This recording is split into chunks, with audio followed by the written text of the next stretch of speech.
Okay, so we are back again for our latest interview with the British Web Awards, and today we have the pleasure of talking to Hayden Livesay, who is the creator, writer and director of The Pool Season 1 and Season 2. How are you? Doing great, man. Doing great. How are you today? Not too bad. It's 11 a.m. where you are in Los Angeles. It is, yeah. Another bright, sunny, blue skies day here in LA for sure. It's another cold, windy, rainy day in England, which is just the way, which is just our style, really. We like it. Okay, so just a bit about yourself, Hayden. So, what was it kind of like? How did you first kind of get into, say, filmmaking? What was your kind of path in? Did you begin as acting or writing, or what was the Yeah, path sure. there? Well, funny enough, like actually, when my brother and I were little kids, we used to, make our own movies, and we would watch actually Star Wars, and then we would go and try to recreate the choreography and all the lightsaber fights. So that was fun. That was when we're little kids, but yeah, fast forward, years later, I decided to become an actor, and then I think it was 2014. We're out here in LA, pursuing the craft of acting, and my buddy, this guy Blaine Nichols, and I, who is also an actor, we were like, we need to start coming at this from other angles. Let's start creating our own stuff. And so we just dove in and read every book, listened to every podcast, every YouTube video on learning how to become a screenwriter, a director, that kind of stuff. And we started kind of building a team of like-minded friends, and just started creating things together. And then eventually that led to making the Pool web series. Ask you there as well. So, you were saying before, so originally you're from Washington DC. So, was the move purely for the kind of career, was it, or how did that happen? Yeah, definitely. I basically, yeah, I graduated college in 2010, and then said, okay, I want to, yeah, this is what I want to do. I want to pursue the acting, and I'm gonna, uh, you know, stay in DC, save up a little money to move to LA for that. And then I ended up started working in the DMV, like the DC, Maryland, Virginia area. I didn't realize there was a small acting market there. So I ended up kind of building some credits and resume, working in that area for a couple years, and then made the move to LA, which was, yeah, at the time purely just to pursue acting. But then I ended up, I love living out here. So I got no complaints. What would you say the best thing is about Los Angeles and the lifestyle? What's the best thing there? Oh, okay. So, well, for me, so I'm a big hiker. I love the outdoors, and we have about 4 or 5 national parks that are within, a couple hours drive. So, and even one of my favorite local hikes is only like 30 minutes away, and so you can like have the city life experience, but at a moment's notice, you can feel like you're out in the wilderness pretty quickly. So I do enjoy that. Uh, Been down to Venice Beach and places, and that's a different type of world, Oh isn't yeah. it? But like you say, I think the lifestyle and the people, it's very relaxed. Is that right? Yeah, I would say so for sure. Yeah. I'm just thinking about when I'm casting something, it's interesting where you get your cast from. I bet Los Angeles, it must be really easy to cast in Los Angeles, would you say? Because there's loads and loads of that. Is that the case, would you say? I think so, definitely. And especially like if you look at the Pool, that web series, like every actor, it's great too, because I pulled all those actors from my acting classes. So I get to see them go up week in and week out and just put up great work. And then I'm like, hey, well, I'm putting together this series. I got a role. I think you'd be great for it because I've seen you do it before. Do you want to do it? And thankfully they all wanted to, which is great. But yeah, there's just so many actors in town. So it is nice from a casting perspective. There, because pulling means something different in England. So when you said I pulled on my cast, I was thinking, Oh, I didn't know what that means. Oh say gosh. afterwards, but yeah, that's yeah, it's a different thing in England. But no, I'm jealous of the fact that you've obviously got that on your doorstep. Though that must be great, and especially a project like yours, where it's kind of a fun comedy and stuff, which is great. Just before we move on to that, when you were getting into acting, was there anyone that you kind of looked up to when you were first thinking about acting? Was there anyone that really kind of thought was a role model to you or anything like that, or just inspiration? Yeah, I mean, I definitely gosh, I mean, I think it was more like like movies in general, you know what I mean? Like I had some favorite movies that just uh and TV shows. And for me it was always one of those things that, like, no matter, whatever life throws at you, I could always sit down and just dive into, whether it was a good comedy or an action dramatic movie, and just get pulled into that story. So I think from that perspective, that was kind of what it was for me. Um, and then I will say there was Bradley Cooper said this in an interview on Advice to the Actor. He said, surround yourself by like-minded people and don't wait. Go and make your project, your movie, whatever. And so that was always a really, I always really liked that and found that as a really inspirational quote that I liked from Bradley Cooper. Yeah. Get all types of advice, and usually it's when the right advice for the right person resonates, isn't it? And that advice there is kind of spot on in the kind of web series genre, because you do end up building a community. And in fact, one of my questions was going to be, how important do you think it is to kind of generate that community? And you've just answered there, isn't it? Because if you surround yourself with positivity and everyone's trying to achieve the same thing, then you get there. And also, more importantly, it's probably going to be fun as well.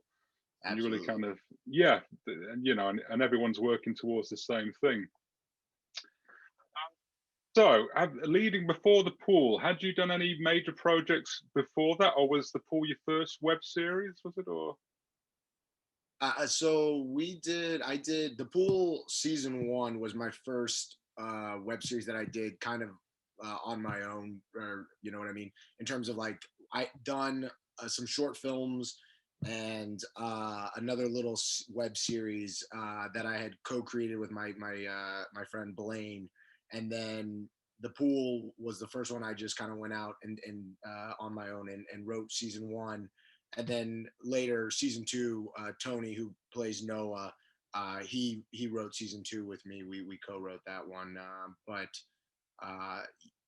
so yes and no, kind of I had done some little shorts and made one little series, but that was like kind of, especially the Pool season two was the biggest jump I had in making something.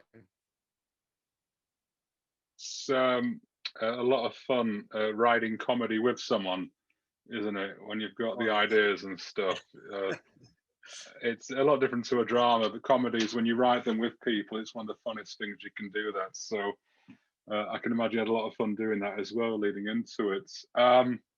So also, we spoke about this in an email, but people at home, we actually have a shared kind of history in a way. We've both worked at pools for, Yes. for for a set length of time. So I was managing a health club pool area, which we, we it was a very quiet health club pool, and we had a lot of crazy stuff happen there. So when I read that yours was based on you working somewhere, I could instantly connect, and I instantly liked it even more because I could relate so much. So why don't you just tell me a bit about your experience first of all working in the pool? Where was it, and how did that go?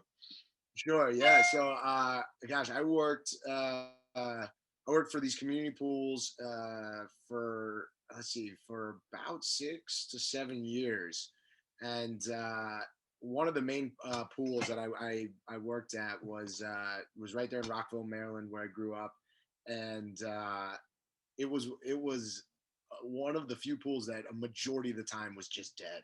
There was really no one there, and oddly enough, I mean, just obscure stories happened constantly while working at the pool. I mean, there were some crazy wild stories. We had stories from there was this guy who, you know, we thought was maybe, I thought he was like a teenager. Turns out he was like late 20s. Who, long story short, I don't know if he was on something or whatnot, but the cops ended up eventually had to come and get him because he kept just wandering into the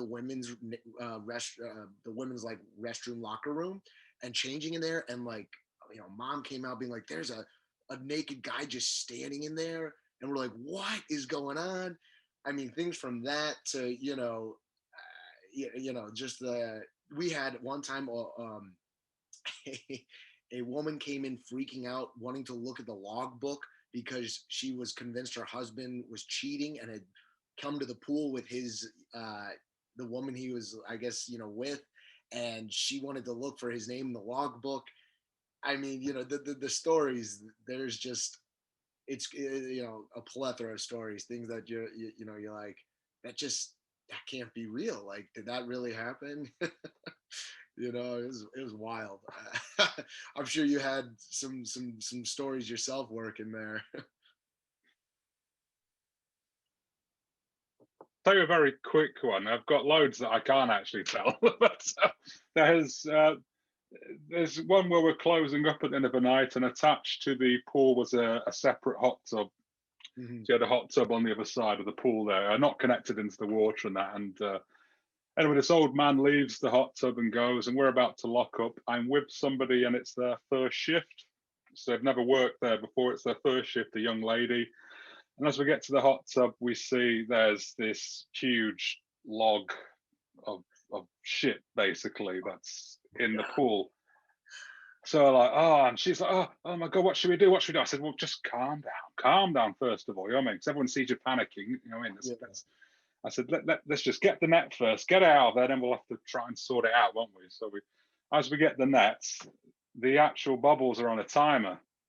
So as we're leaning in to get it, and all the shit's flying everywhere. And then by the time we switched it off, it was just a cesspit, literally. And then I was there for about 4 hours, dropping it and bleaching the pipes and all that stuff. So that's just that could have been just a Tuesday. Right. That was just every day there was something going on there. So, and as you were saying about the lady coming in to check the logbook, there's similar stories, and you think that's just so funny. That you have, and you said yours was a quiet place as well. So it's Well, like, it was really, really quiet. And I don't, I don't know what it is about people, taking a dump in the pool that is such a thing. But it really, I mean, we had like literally serial like dumpers, if you will, that would continually come back. And we even the board, like we had a pool board, they hired us to stay on and basically like stay there overnight before swim meet because they were paranoid that someone was going to come in and do that because they had done that before and it ruined the swim meet the next morning, because you got to basically you know have the whole pool cycle through again. And yeah, I don't know what it is with people and their fascination about doing that, but it was yeah, like you said, just another Tuesday. yeah, it was just a quiet job, and you never know what's going to happen there. Just as a side note with that job, was that job kind of convenient then for pursuing acting gigs as well and stuff? Was it kind of a nice day job, was it, or? Yeah, it was. It really was. Yeah, and it was also like I started it when I was in college, so it was a great job for me. I basically come home from college and then work all summer, and then even on breaks come back, and we'd have preseason work to do as well. In terms of we did all the work from draining the pools to putting everything back together and winterizing them and stuff. And then I did it a little bit too as I was starting to act, and again it was super convenient. So I can't complain. This in Washington, or was this in Los Angeles? Was it? This was just in Washington, yeah. Oh, So okay. when I had started pursuing acting in the DC area, yeah, I still had that job as a day job, which was nice. I just when you said winterizing the pipes, I thought, wait a minute, my Columbo sense came out. I thought, wait a minute, one more question. Because I bet it probably would have been nicer in Los Angeles doing that type of job, I guess, wouldn't it? Yes, with the weather, for sure. It is as well in Los Angeles, possibly there. Brilliant. Okay, so based on that, isn't it? So you, how did you first hear about web series, Hayden? Would you say what kind of was the first inkling you heard about them? Yeah, I remember actually back when I was in DC, I simultaneously got my SAG card from doing I was doing extra work on House of Cards, and I just got my third waiver from doing stand-in work on that show. Simultaneously, I got cast in a speaking role in a web series. It was called Pivot Point, and it was because it was a speaking role, and I guess at the time with the SAG-AFTRA agreement or whatever. I was Taft-Hartley'd into the union that way, and so that was one of my first credits was a web series, a guest star on that web series, and then I did another web series called I think it was the ABCs of Dating or something like that, and that one I remember went to the Miami Web Fest, and that was back in DC. So I'd done a little bit in the web series earlier on when I first started acting, and that was kind of when I first heard about web series.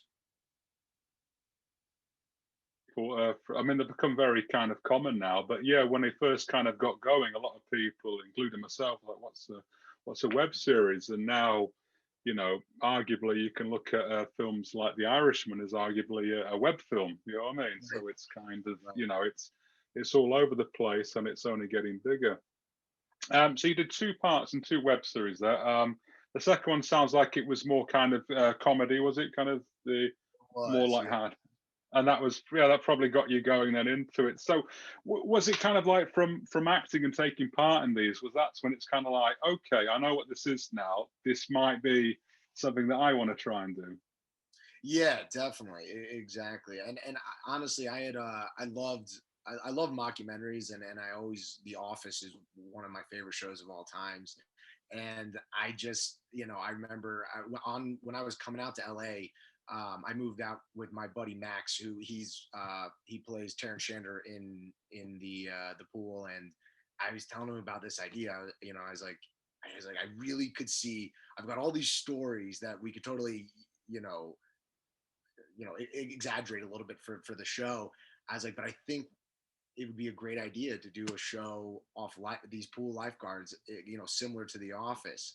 And we were driving out to LA across country. And he's like, yeah, we got to eventually make this thing. And then so down the road we eventually did. But yeah, being a part of those web series, it was like, oh, okay, cool. So we could totally do this is a doable thing. You know what I mean? So what would you say is one of the benefits of doing a web series? What would you say is one of the most kind of advantages of doing one, really, when you're starting up? What do you think? Yeah, I mean, I think one of the biggest benefits is it just allows you as a actor or a filmmaker to get your work out there and get it seen and get eyes on it, and so that it's an immediate, and it can be immediate thing, right? Whether you just throw your series up on YouTube, or now that's the awesome thing with you have all these web festivals which have been great, and it's just great content really at all these festivals. And the British Web Fest was fantastic. We had a great experience, and we got to see so many web series that we may have not seen if it wasn't for the festival. And I think really too the cool thing with web series right now is the level of storytelling is really the sky's the limit now. Because when we were judging the British Web Awards, like you said, there's so much content. It was almost like we had subscription to a new independent TV network because there was so much good stuff. So it was good. And obviously, the pool comes on, and it's a funny, it's mockumentary style based. And I say when I'm filmmaking, one of the most important things to do is to try and establish the tone as soon as you can for your show or your script, just so the audience know what to expect. And with that one, it was there, and you just thought, oh, this is going to be fun. So you've kind of got your notepad and pen, but you think, this is going to be fun to watch and stuff. So that's always cool. I was going to say the other benefit of web series, isn't it, is that at this stage when people start out, it's like, say if you are successful and you get picked up by someone, you might start to lose more and more creativeness, because you're then pigeonholed, aren't you, into what they want. So at this stage, to make a web series, you can make it any way you like, you can make the story any way you like, and it's perhaps the most creative freedom you will ever have in your career right now. That's nuts. I totally agree with you. I mean, it's so true. You have complete control over the whole thing. In terms of your vision, and there's no one to say, oh well, we got to change this, we got to take that out. Let's So yeah, I totally agree with you on that. That is a very, very nice aspect of it that I thoroughly enjoy. So when you put your script together, then what you start to build your community together, and you began. Obviously, I came in at season 2, so before then you'd already done your first season. So what was it like making the first one? Did you apply for funding, or did you just did you write it with your friends and just think we're just going to make it? What was the route to making the pool? So yeah, for me, it really was just I was like, I know I want to do this.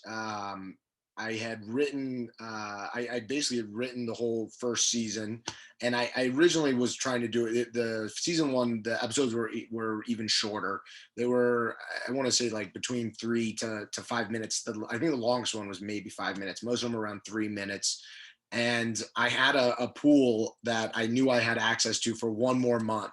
And so I just said, I'm just going to do it. I'm just going to do this now. And I mean, I made season 1 with only like $500. And thankfully, I had this guy, Paul Kritzman.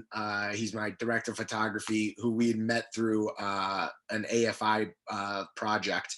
And this guy's phenomenal. And so I was like, Paul, I want to just put this season together. Let's do it. I got the actors, and we kind of just put it together and put it out there. And then season 2, I was like, okay, let's, I want to make this production value quite a bit more. And we got a real budget together for that one through a little bit of crowdfunding, and then went forward there. But yeah, season 1 was just kind of something I knew I wanted to do, and we just had a month to left before we lost the location. So let's just do it. With the location, and where was that, and why did you only have a month? Was it?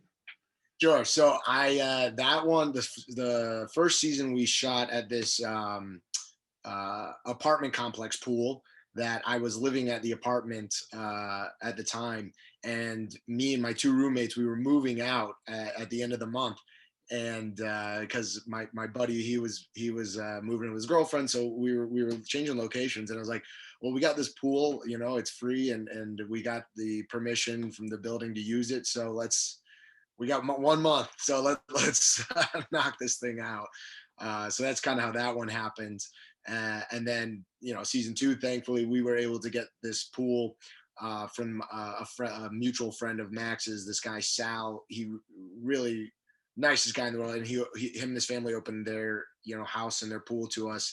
And then we're actually writing season 3 right now. Tony and I are, and we are very excited because my original vision was to use the big pools, the pools that I grew up working at, and I got permission to go back and use a couple pools that I used to work at back on the East Coast. So we're hoping to really up the ante for season 3. You like to see, isn't it, kind of progression in a series, and I'm sure you could tie the story into that really nicely as well, isn't it? So yeah, that's well, that sounds exciting. Anyway, it sounds great. So when you came to doing your crew and stuff, so also just to backtrack a tiny bit there, was it when it came to directing, was it a couple of you directing it, you co-directed it, was it, or how did that work? Yeah. So season one, I directed that one myself, and then season two, I directed the first episode.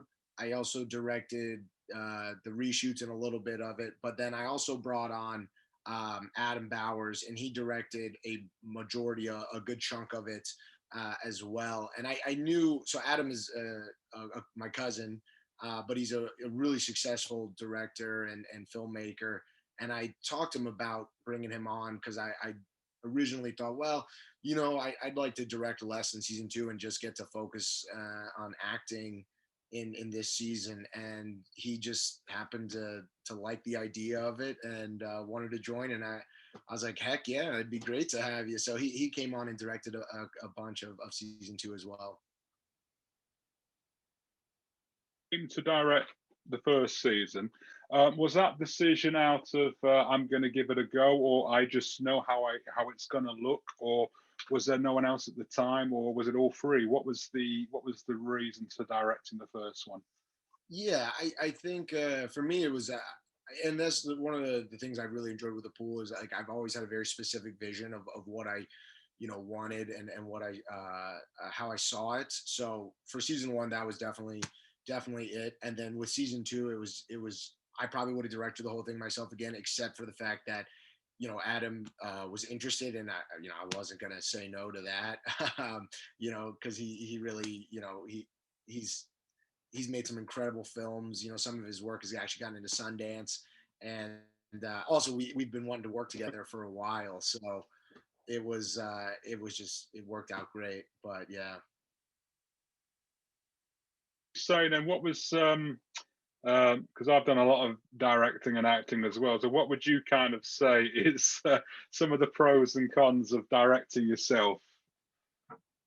Well, it's interesting because I mean having Adam there was great too because he would come up with like some because you're in the moment right as the actor and you're in that moment you're not thinking of like what are some other funny lines, and so that was a great thing having Adam there too because he would just say hey try this line and he'd throw a line in, you know what I mean, which was great. And so I would say the con, I guess the con to directing when you're also acting is for me at least I'm in the moment as the actor, so I'm not thinking about what are some other especially with comedy some other things I could try per se. But I think the pros are, I do like having that kind of control, in terms of like, uh, you know, just setting everything up in the way that I originally envisioned it when even from when we're writing it. But yeah, again, it's fun to direct and then not direct and have other people come in because it's just such a you got other people's perspectives and things you didn't maybe see. Which I think the cool thing on the sets, any of my sets of whether it's a short film or web series, is we're just open. Like everyone just kind of checks their ego at the door, and it doesn't matter who you are. If someone is just working crew, but they're like, hey, I got this idea. You want to try? I'm like, yeah, let's do it. You know what I mean? It doesn't really matter. We all just kind of jump in and collaborate. Said for that, creating an environment where everyone feels not only happy to work in, but creative to work in. And like you say, if someone's got an idea, they don't feel nervous about sharing it. And that's like you pointed out, Hayden. That's probably where you get some real magic on screen, then, isn't it? So. Absolutely, yeah. And then the cast, and we're saying it must have been quite fun casting in Los Angeles and stuff. So, how did the casting process go? Was it? Yeah, sure. Sorry.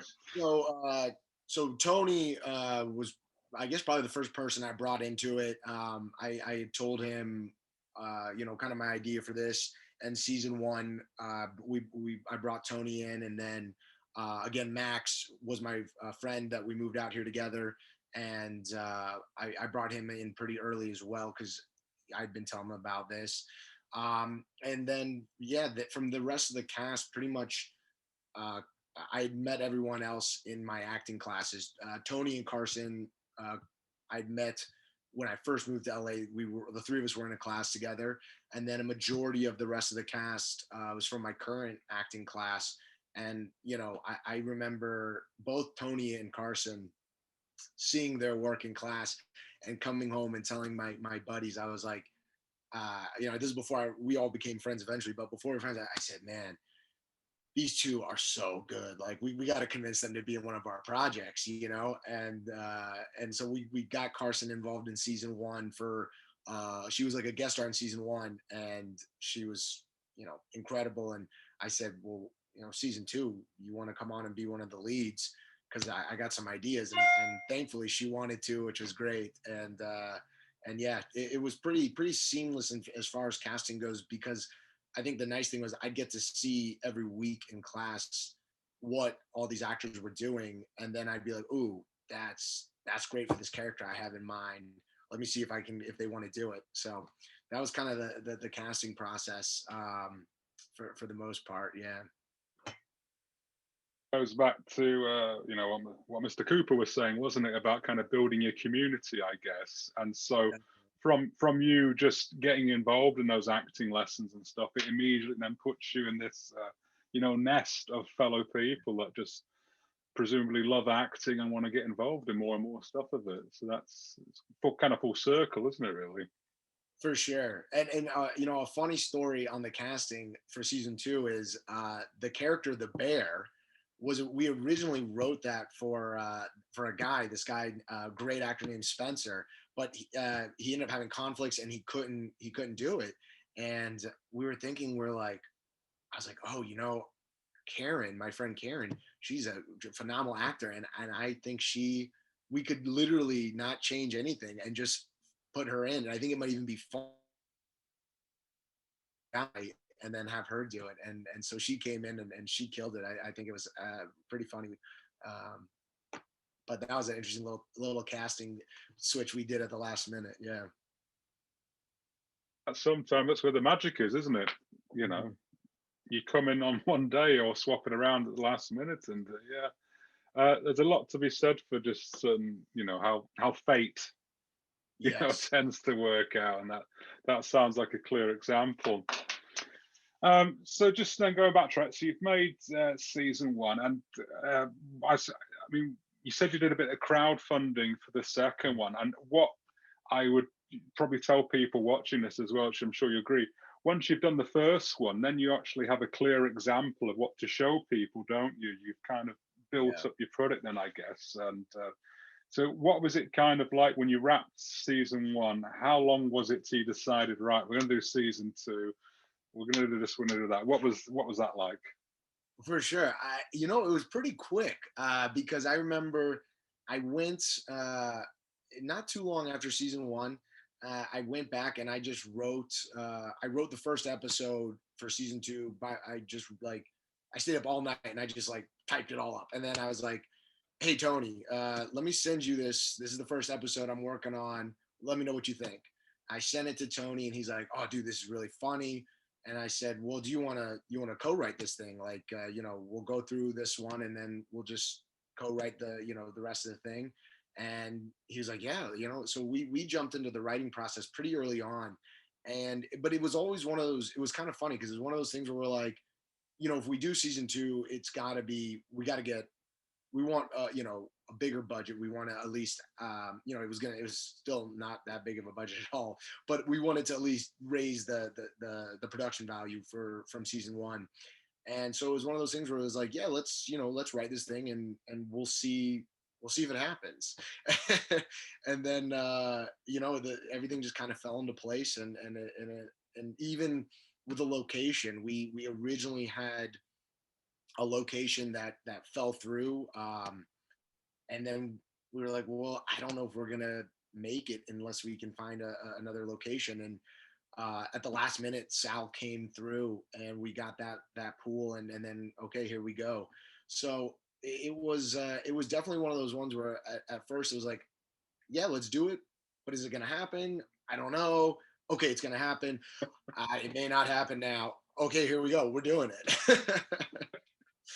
And again, it goes back to that kind of fate thing, doesn't it, with the Yeah. location changing at the last minute as well. Oh, yeah. So with 100%. you, when you kind of drummed up a bit of budget, then where was you kind of prioritizing the budget on the second one? Where did you want to put the money into? Would you say on that? Sure. So, I mean, originally it was going to be, if we could get a bigger location, we put a lot of the money into that because I wanted a bigger pool. It didn't work out for season two. Again, the nice thing is it looks like it, fingers crossed will work out for season three.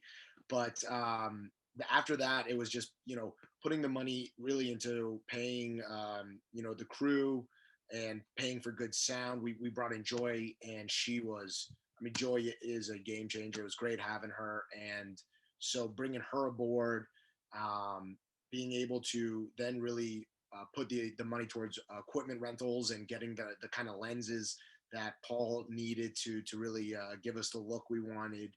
So pretty much a majority of the budget went into feeding and feeding, feeding the cast and crew, which I think all filmmakers know that can go a long way when you're getting them good stuff, not just pizza. So feeding the cast and crew, getting the equipment rentals and all the stuff we needed to raise the production value, and then bringing in more people like Joy and other crew members that could really make the project look better.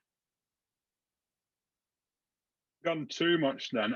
With season three potentially, and then you're looking at, are you going to try and crowdfund again? Are you, or are you looking into?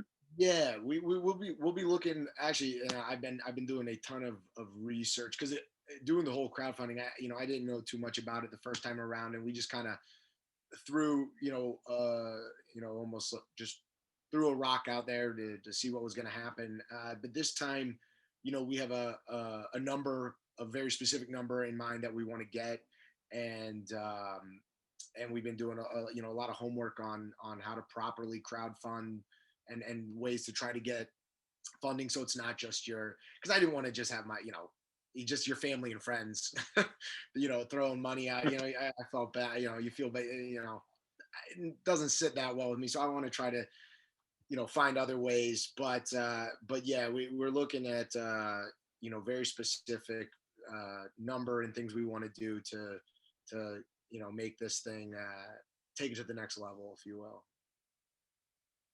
Said there as well about not wanting to take the money of your friends and family. It kind of goes back into betting on yourself, doesn't it? And if you invest in yourself and you bet on yourself, then that's kind of where the real joy comes from as well, doesn't it? So, but God bless family for offering. You know what I mean? Sure. But there must be a nicer feeling when you think, no, let me just try and do it. And if it does work, great. And if it doesn't work, at least you've not. There's going to be no awkward Christmases. Where's my 20 grand? So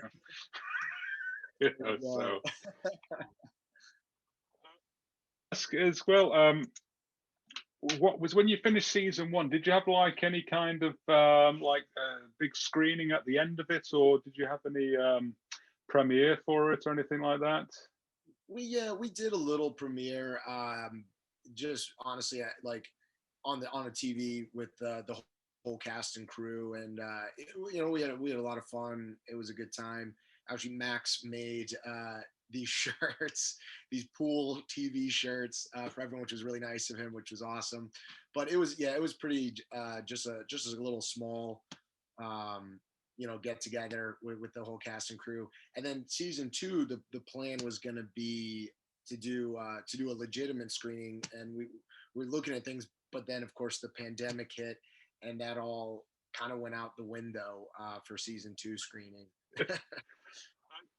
And I was asking about kind of just screenings, because that's one of the downside of web series is that you don't often get to see the people as they're watching it. So that's the nice thing. If you can have a screen, then you get to see people's expressions, really, I guess. But then again, going full circle, that's the good thing about some festivals when they have big screening halls and stuff like that. You can then interact. So it's swings and roundabouts. But yeah, that's definitely a short full of web series. You can actually see the people there watching it.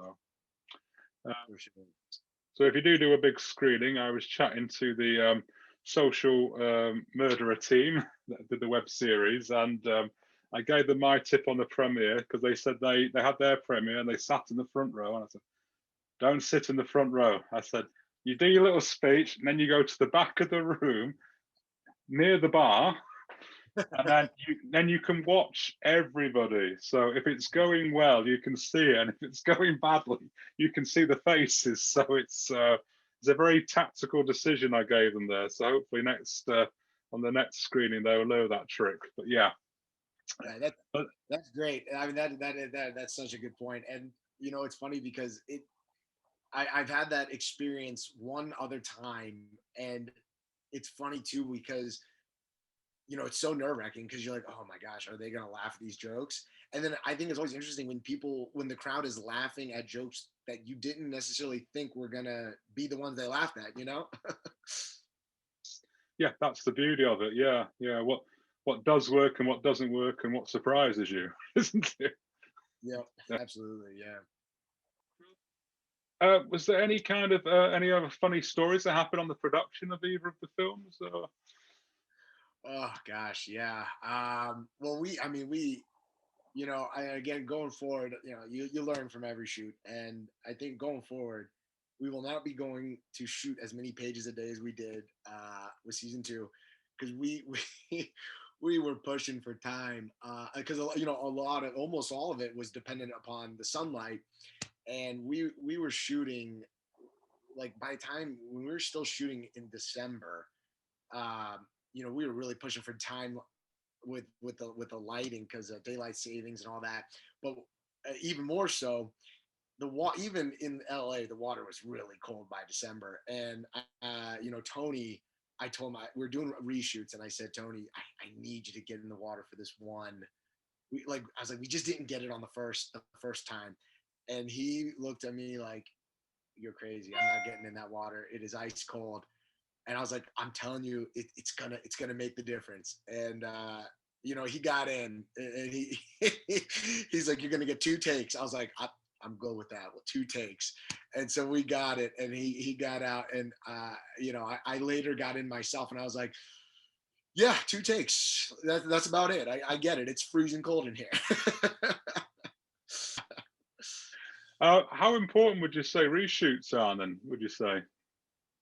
You know, for us they ended up being really important because like I said, you know, we were trying to get, I mean, we were getting, I think at our most we got 14 pages in one day, which is just so much. And it didn't, you know, on a day like that, it didn't leave room to play with some things. And the reshoots were so great because, you know, there were some scenes specifically between Max, who played Terrence Shander, and Michael, who played his co-commentator there for the Lifeguard Olympics episodes, where on the reshoots I just got to let them improv a lot and play a lot, and that really opened up for some funny stuff that we just didn't capture on the first day of shooting that stuff. So I think the reshoots really um, they were paramount, especially for my personal vision, because then we were able to go and reshoot some things that just, you know, we didn't maybe not you know, execute or didn't have time on the day of for a couple things so at least for me, I felt a lot more comfortable getting some of those reshoots, I gotta say. But it was that, and then also, you know, when you're doing stuff like these web series, you know, you got actors who, you know, like Tony, he booked a national commercial that we had to be like, oh, okay, he's got to go to a fitting. So we've got to rework our shooting schedule because we need to get all his coverage before he leaves. And so then, you know, that was a fun story too, because then we're reworking everything and you know, getting all his coverage. And then we're like, did we get it all? I think we did. And then we send Tony out. Okay, now we'll flip it and get stuff. But, you know, that's just how all that stuff goes. But yeah, I mean, we did also have a lot of fun on set as well. You know, when we got a great team, it was a lot of fun. think, like you said there, I think reshoots can be the difference in night and day, can't they? And yeah, especially if you think I've rushed it or I've not got it, and if you're editing it as well, you can just drop it straight in, I guess. Which is a good question. Who did the editing and stuff on the show? Was it? Yeah, so Paul, who also was our DP, he did all the editing, and then Joy did all the sound mixing. Um, and yeah, basically, I kind of tell Paul, this is how I see it, and then Paul would go, and edit it, and then send us cuts, and Tony and I would look through it, and back and forth with some notes. But yeah, Paul and Joy, they did an awesome job putting it all together, and I can't talk highly enough about those two. They really did top notch. So Head in the door and look at some of the editing as they were doing it, or did you just see sections as they were being done, or how much input did you have as a director there, or did you just let them crack on? Was it? Or? yeah, so I basically I would, like I said, I would kind of give Paul my vision, and then he would send me a cut, and then I would give notes, send it back. Then he would make another cut, send it to me. I'd give some notes, and send it back. And then that's also how we, figured out, okay, this is what we need to reshoot. Like, this is not exactly how I envisioned it. So let's get the reshoot. We'll put it back in. But yeah, it was very much, he would do the actual editing, and then, I would kind of just give the notes as far as, well, let's cut here, let's take that out, let's add this. And then, I'd bring in also, a friend and colleague of mine, Blaine. He's also director and editor, and I'd say, okay, take a look at this. Are you seeing something that I'm missing on this cut? Like, is there any places you see we could, tighten things up or whatnot? And, again, very, very collaborative thing, because even Paul, he'd come up with something. Paul's idea. We do the post credit scenes, and that was all Paul's idea. He's like, I think we got some leftover footage. Like, we could come up with some funny post credit scenes. And I said, yeah, let's put it together. Let's see what it looks like. So, pretty collaborative, thing for sure. It's way kind of to do it, isn't it? You kind of, because once they get your vision, then that's great, and it's. And I suppose it also would have helped the first one. They had something ready there to kind of think that's what we're aiming for, I guess, isn't it, and stuff. Yeah, for sure. And Paul worked on the first one with me as well, so it was, it was pretty seamless to go from one to two. And then also, Carson, who she plays, Karen, her and her husband Chris, who did a lot of the BTS stuff for us, and also is a producer on this season. They also had wonderful input, as well. I'd send them the cuts, and see what, kind of just, see what everyone's eyes were seeing if I wasn't seeing something. But yeah, we really, I can tell you, if Paul's watching this later, which I'm sure he will, he can attest. Me and Paul, we would go back and forth constantly. He'd send me a cut, I said no, at the end, I think, we're definitely like, okay, I think this is the last one. But we got it done, and it worked out. But so I thank Paul for staying there with me after all my nitty gritty notes. Very nicely put, weren't they? I'm sure it's when you get infuriating notes that you're like, so it's Exactly. I've just come off an editing job, so I know the feeling. So I said I take criticism quite well, but not today. I said if you got anything to say, I said you're gonna have to tell me in a few days, because I said I've just invested myself and I need some time off now. So any changes, we'll look at it next week. Can I ask you, Hayden, as obviously having made the 2 season and that, has it helped at all with kind with any other acting jobs or stuff? Have you been able to show people your work, or has it helped in any way, having this back catalogue of finished work? It actually, yeah, it has helped quite a bit. I was able to use the success of the pool season 2 to pitch myself to an agent that I've been chasing for, the last 3 years.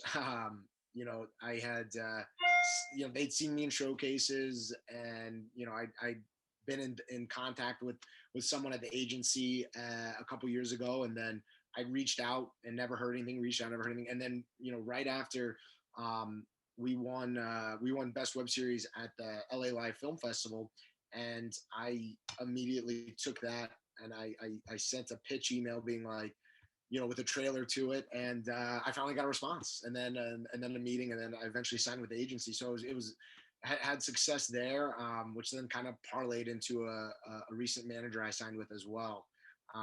So definitely saw some some success that way, for sure. Yeah. That's great. So you can kind of tell people now listening to it kind of just exactly what you've said there. You kind of build your own work, and it hopefully leads to something. So that's an agent and a manager you're saying that you've got from Yeah, definitely. And I think it too, doing the web series, I mean, it's just such a learning experience, you know what I mean? Just from just creating the work, and being on set, and every time I've personally learned something, from every aspect of the game, from the acting to the filmmaking um to yeah, everything. So I love making web series, and being a part of them, and just a learning experience for sure every time. just seem to be coming up with positives and positives and positives, don't we? Whether it's just even for the pleasure of making them with your friends, because at the end of the day, if you're not enjoying making it, what's the point? To then kind of it's leading to opening doors and stuff.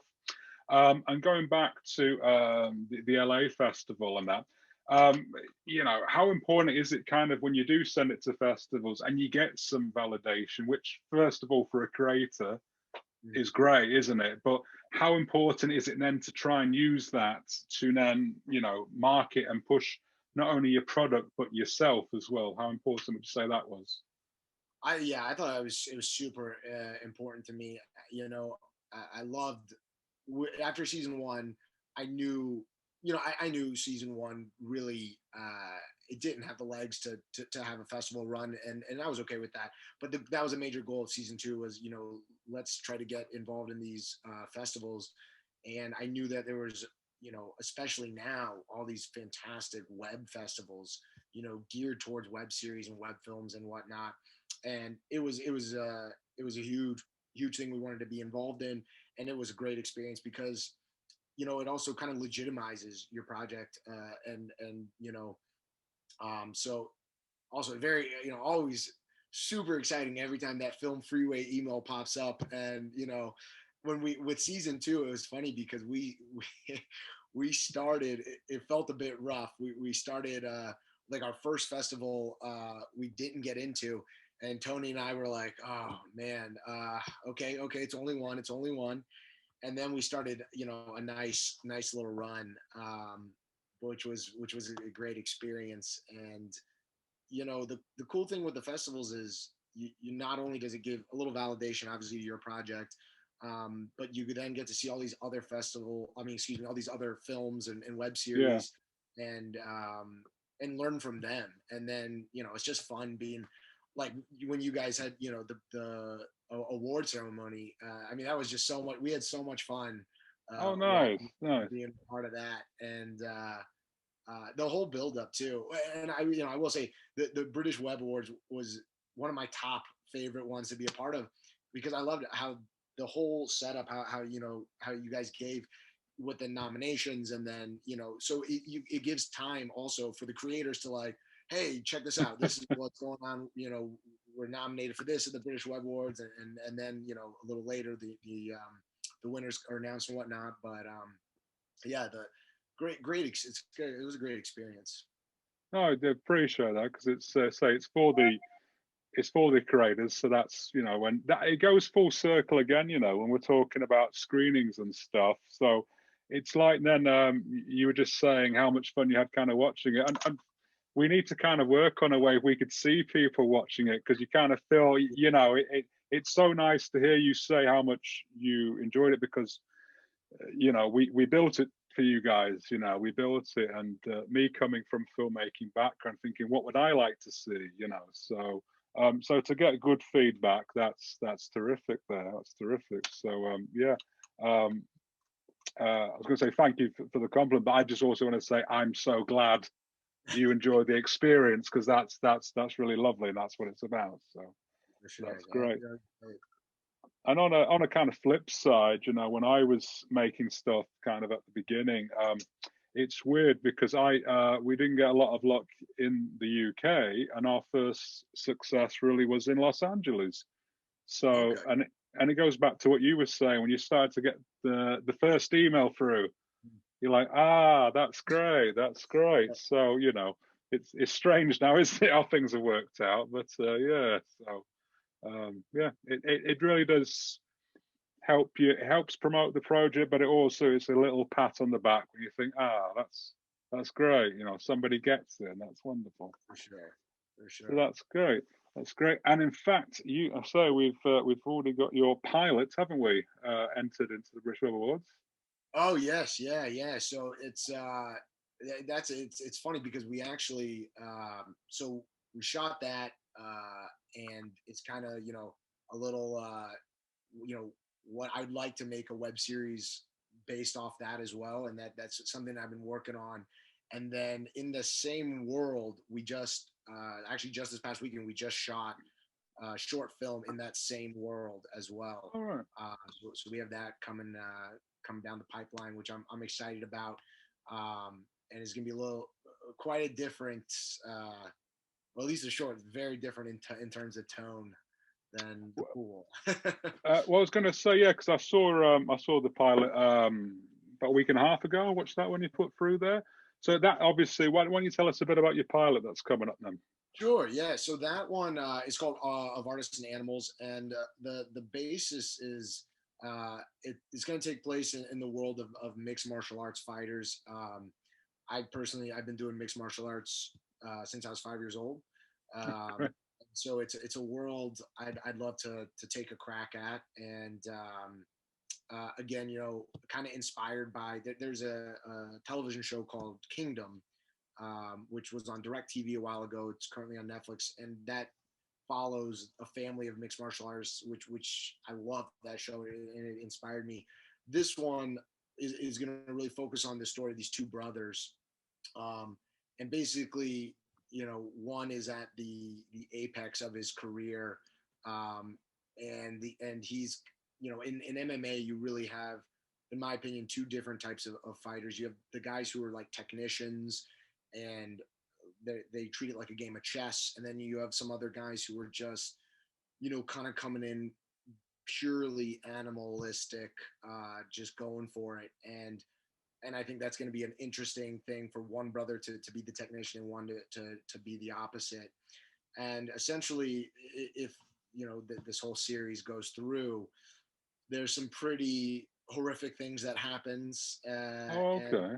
and it's really going to be about one brother trying to redeem get redemption for himself and his brother, and bring the other one back out of this hole that I don't want to give anything away, but yeah, we've Yeah. got some some things that really want to touch on, kind of what how men think of themselves as what it means to be a man, and specifically how MMA fighters think about, or an MMA fighter might think about what it means to be a man and manliness is, and yeah, we'll kind of see where that takes us. But yeah, that's got the pilot, and then got the rest of the series kind of in development. So That's fantastic. So say when we was, you could tell in the synopsis it was different, but yeah, in the tone and that, yeah, it's nice that you're trying different things again, and again the pilot's nice. So there's lots of drone shots, wasn't there, and stuff over yeah. the hills and that. So it's kind of nice to see all that development and things. And yeah, so are you going to try? Is that kind of coming up soon, or is that just in the pipeline at the minute, or? Yeah, well, it's definitely in the pipeline right now, and like I said, we just shot. Long story short, this series is based off a feature film that I was writing, and I thought, instead of doing a feature, I could really turn this into a great web series. And so I Nice. started with that pilot, and then I kind of took the grittiest scene from the feature and built a short film around it, which we just finished last weekend. We just finished shooting it. So I've been actually, it's been fun. I've been looking through all the footage, but yeah, it's to be honest, it kind of is dependent upon what's going on in terms of when will get to shooting that whole series. It's kind of dependent upon what's happening with season 3 of the pool. Because right now that's still kind of my prime focus is getting season 3 up and running. And we've got a couple things going on there. So once I kind of get that dates locked in for season 3 filming, then I'm going to really dive into the full series for the Artists and Animals for sure. Oh, fantastic. Well, let's say when you were describing it, you're talking about, the kind of the male metaphors and stuff and things like that, it's a great source of material to go into, and you don't always see it covered from those angles and stuff. So it would be nice to have something, out there. So, and it's also nice if you've been doing it as long as you've been doing it. It's nice, obviously, to go back into that rich vein of material that you have, I guess, isn't it there? So, and you can always tell when someone has personal experience and it chucks it in. It can only but help, can't it? So it's great. So yeah, terrific stuff there. Just a couple of questions there, just about season 3, obviously. So we know you're making a season 3 of the pool, which is great. If you do go to Washington, then how's that going to work with the cast? Is it going to be a fresh cast? Is it or? So it'll be a majority of the main cast coming back. And part of the budget I'm trying to get together is so that I can fly them all back as well. Oh, nice. It also works out nicely that Carson, who plays Karen in the series, she's also from DC as well. So that is really nice. And so the main the series regulars, if you will, they would all be coming back for the most part. And then, some of the guest stars that we may pull in, I'll pull in from local, the local market, which is nice because I still have some friends and also, I still have some friends that are in that market. And then Carson and I both have some friends that are actors up in New York that we're going to try to, that's just, about a 4-hour drive down that maybe we could get to come in and do some roles in season 3 as well. Smashing, yeah. Could be a bit like how 24 went in its last few seasons. They went to Washington and they went to London and stuff. So maybe you could mix it up a bit, couldn't you? And take the different scenarios there. So yes, do one in England next time. You get tax credits and stuff. So. There you go. Well, and Chris, Chris Carson's husband, he's from England. I tell you, it goes full circle, doesn't it? I said about this. Yeah, so we've still got the pool I used to work at. We can sort that out. It's been shut down due to COVID, so it's all yours. It's a free set at the minute. So there you go. That's been great then. So I'm excited to see your plans in the future. I will no doubt be seeing you in virtual form anyway for the British Web Awards this year and stuff. And best of luck with season 3 when you've finished that. Let us know, or if you've got all the scripts done and you want to say come back on here and talk about it, and we can put maybe a crowdfunding thing on as well. We can do that if you want to promote it. If we can help in any way, let us know with that. Really, so that will be cool. And yeah, it's time's flown by. Really, that's been a really nice conversation with you there. Absolutely, yeah. No, and I mean that sounds awesome. Great. Really would appreciate that, and it's been great talking with you. It's been a blast. These are fun, That's what I say. Hopefully, when you get going, it is just like a bit like a conversation, really. Just. Okay, then. Well, best luck, Hayden, and stay in touch and let us know how things go, and we will see you soon. Absolutely. Sounds good. Thank you. Take care.